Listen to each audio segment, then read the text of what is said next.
Саламатсыздар ма достар? Менің есімім Спанкулов Маулен. Мен заңгермін. Бүгінгі біздің видеода қалай заңды түрде дұрыс ажырасу керек екендігін, және осы ажырасу барысында қандай проблемалармен кездесетінімізді, және сол проблемалардың қалай шешілу жолдарын сіздерге айтатын боламыз. Қалай ажырасу керек? Ең біріншіден сіз сотқа барып заявленияңызды жазып өткізуіңіз керек. Заявленияны өткізбестен бұрын сізде ең бірінші белгілі бір документтеріңіз болуы керек. Ол документтерге тоқтала кететін болсақ, ең біріншіден сіздің және сіздің жұбайыңыздың удостоверение личностьтары болу керек. Екіншіден адресная справкаларыңыз болу керек. Үшіншіден сіздің кәмелетке толмаған балаларыңыз болған жағдайда сол балаларыңыздың туу туралы куәліктері қажет. Төртіншіден сіздің мемлекетке 0,3 МРП төлеген туралы чегіңіз қажет. Осы документтің барлығын жинап алғаннан кейін сіз сотқа барып заявленияны өткізесіз.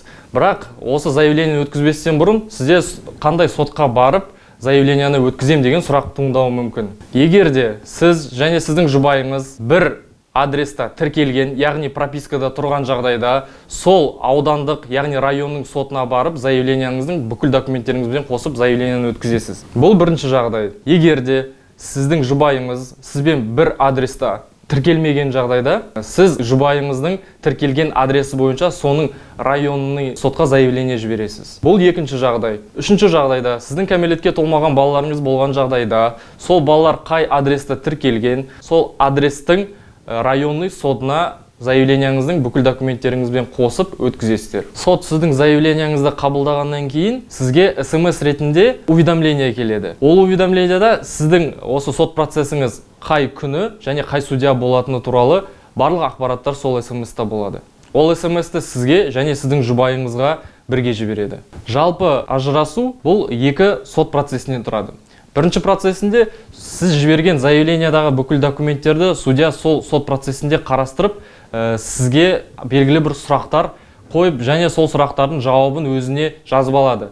Сонымен қосып, сіздің жағдайларыңызды біледі. Сот сіздің жағдайларыңызды білгеннен кейін, екінші сот процесінде сіздердің ажырасқандарыңыз туралы шешімін шығарады. Ол заңды шешімі 30 күннің ішінде өзінің заң күшіне енеді. Сот шешімі 30 күн ішінде заңды күшіне енгеннен кейін, 30 күннен кейін заңды күшіне енген соттың шешімін алып, ЦОН немесе ЗАГСқа барып өткізесіз. ЗАГСқа өткізгеннен кейін ЗАГС немесе ЦОН сізге ажырасу туралы куәлігін береді. Осы ажырасу куәлігін алғаннан кейін сізді құттықтаймын, сіз заңды түрде ажырастыңыз деген сөз. Алайда достар, көп жағдайда ажырасу сот процесі тез және оңай бұлай шешіліп кете бермейді. Мысалы айтатын болсақ, неше түрлі проблемалар бізге кездесуі мүмкін. Ең біріншіден бұл сіздің жұбайыңыздың сот процесіне келмеуі. Көп жағдайда кездесетін проблема осы болып табылады. Екіншіден, сіздің жұбайыңыздың осы ажырасуға келіспеуі. Үшіншіден, сол соттың өзіне байланысты. Сот процесін осылай созып жіберуі де мүмкін. Ал енді осы проблемалардың шешу жолдарына келетін болсақ, біріншіден, сіздің жұбайыңыз сот процесіне келмесе, немесе оның келісімі болмаған жағдайда сот осы сот процесін, яғни ажырасу сот процесін ары қарай келесі сот процесіне дейін ақырындап созады. Бірақ әр заттың өзінің шегі бар, әр созған сайын сот сіздің жұбайыңызға белгілі бір СМС сообщение жібереді.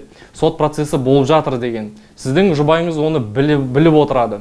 Біліп отырғаннан кейін соттың шегі келген жағдайда сот сіздің жұбайыңыздың қатысуынсыз және оның келісімінсіз шешім шығарады. Сот сіздердің ажырасқандарыңызды қаламайды. Осы мақсатта сіздерді татуласады деген ойда сот сіздердің процестеріңізді 2-3 немесе одан да көп айға созып жіберуі мүмкін. Осындай проблеманың алдын алу үшін ең басындағы заявленияда татуласу мүмкін емес деп заявленияңызда жазып өткізуіңіз тиіс. Заявленияңызда осы татуласу мүмкін емес туралы жазатын болсаңыз, сот сіздің ажырасу процесіңізді көпке создырмай, тез арада сізді ажырастырады. Осымен достар, ажырасу сот процесі осымен бітеді. Осы ажырасу процесінде тағы да сіздер кездесетін проблемалар, мысалы айта кететін болсақ, ортақ мүлік және осы мүлікті бөлу туралы. Сонымен қатар кәмелетке толмаған балалардың мекен-жайын анықтау, яғни осы баланың кіммен қалуы туралы проблемалар және олардың шешілуі туралы